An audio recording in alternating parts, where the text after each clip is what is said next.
Bienvenue dans le supplément. Nous allons parler équitation ce soir. Si vous aimez les chevaux et que vous êtes à la recherche d'un emploi, sachez que la filière équine recrute. Nous allons en parler avec notre invité Sébastien Marty, conseiller emploi-formation chez Equiresources. Bonsoir Sébastien Marty. Bonsoir Sandrine. Vous confirmez, la filière équine recrute ?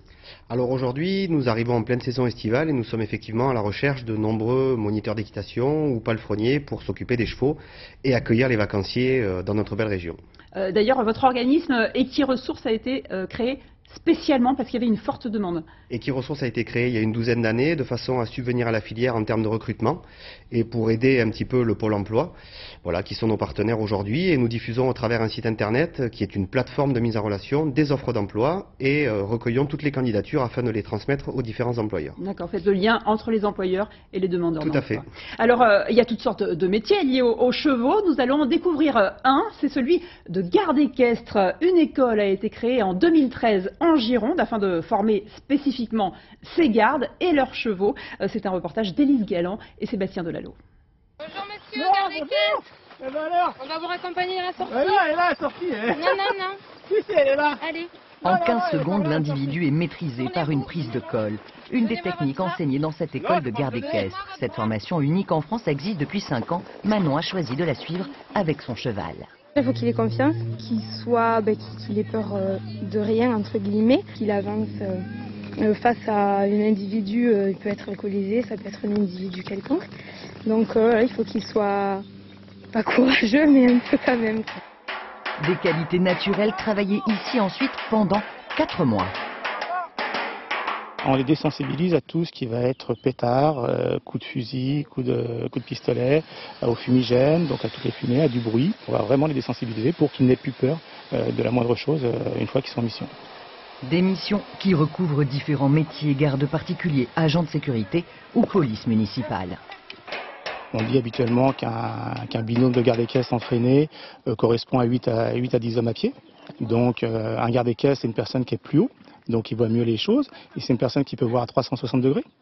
Et donc c'est une personne, lorsque vous avez un cheval de 400-500 kg qui arrive, en règle générale, toute la population va se retirer. Cependant, lorsqu'on a un garde équestre qui va être en faction, et qui va avoir avec son cheval, on va avoir beaucoup de personnes qui vont venir voir leur cheval. Donc il est aussi bien en termes de prévention qu'en termes de sympathie au niveau du public.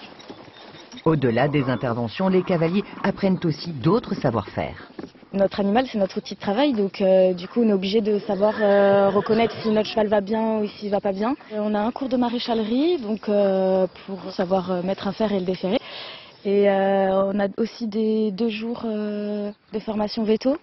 Donc là, il va nous apprendre toutes les anomalies qu'on peut trouver sur un cheval, reconnaître une colique, enfin un cheval qui est pas bien quoi en fait. En tant que garde de la loi, vous devez sanctionner tout vol, que ce soit des champignons... Retour en salle de classe où les futurs gardes équestres étudient les bases légales et réglementaires leur permettant de verbaliser des infractions.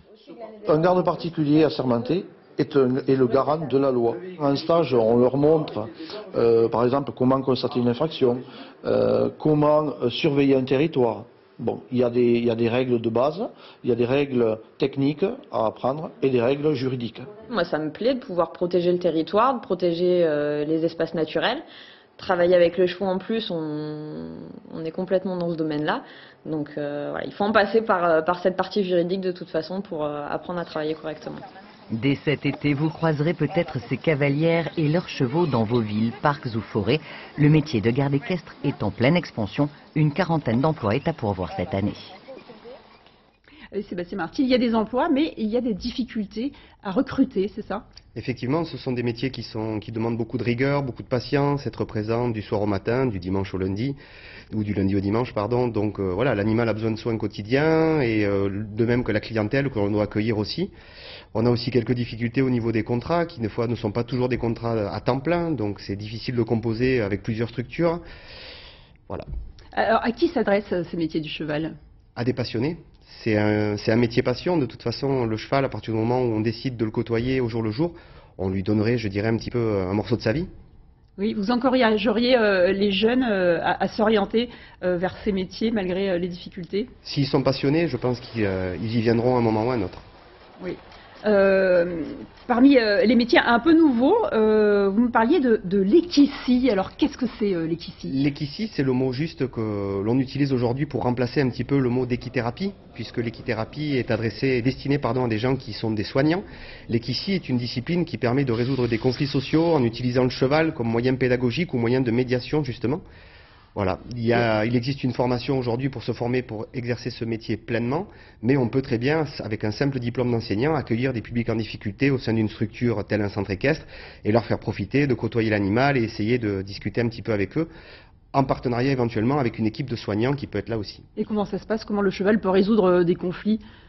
De par sa posture, je pense, et de son statut d'animal meilleur compagnon de l'homme, je dirais, depuis son histoire, depuis sa domestication, je dirais. Sébastien Massac, qu'est-ce que représente aujourd'hui la filière équine en Aquitaine? Elle a un poids important. Alors la filière, d'un côté économique, a un réel poids, puisqu'elle représente 188 millions d'euros de chiffre d'affaires, répartis sur un peu plus de 5000 entreprises. Le sport et loisirs est la partie prépondérante qui recrute et qui brasse énormément de personnes. Et surtout des femmes qui pratiquent en termes d'équitation, oui, voilà, en termes de pratiquants d'équitation, on est à 83% de femmes et les 2 tiers ont moins de 21 ans aujourd'hui. Des femmes jeunes. Merci beaucoup Sébastien, merci d'être venu jusqu'ici. On se quitte en images. Je rappelle que la filière équine recrute 2800 offres d'emploi l'an dernier. Tous les secteurs sont concernés, élevage, sellerie, entraînement. N'hésitez pas à vous tourner vers l'organisme Equi Ressources pour vous informer.